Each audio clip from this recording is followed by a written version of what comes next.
Hello guys, welcome to Nivedita Saha blog. তো আজকে উল্টো রথ, তো সেই কারণে আমরা সবাই মিলে একটু রথ দেখতে বেরিয়েছিলাম। তো রথ দেখে বাড়িতে এসে যথারীতি মতো প্রতিদিনের মতনই সন্ধ্যা দিয়ে গোপালকে খেতে দিয়ে তারপরে গোপালকে শুইয়ে দিয়েছিলাম। শুইয়ে দেওয়ার পরেই মুষলধারায় বৃষ্টি হচ্ছিল। তা রোহন ওইদিকে বাড়ি চলে এসছে, বৃষ্টির মধ্যে ভিজতে ভিজতে, ভেজেনি, রেনকোট পরেছিল। তো হাতে করে নিয়ে এসছে কী নিয়ে এসছে সেটা অবশ্যই দেখাবো। তখন তার আগে বলে দিই, ভালো লাগলে লাইক শেয়ার সাবস্ক্রাইব করবেন এবং পুরো ভিডিওটা দেখুন ও হাতে করে কী নিয়ে এসছে।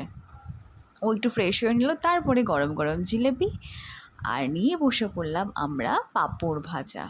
রথের সময় জিলাপি আর পাঁপড় ভাজা হবে না, সেটা তো হতে পারে না। এই করে আমাদের সন্ধ্যাটা কাটলো। আর রাতের জন্য আজকে করেছিলাম আমি কড়াই পনির, আর মা করেছিল নান রুটি। ভালো লাগলে অবশ্যই সাবস্ক্রাইব করবেন এবং রেসিপি জানতে হলে কমেন্ট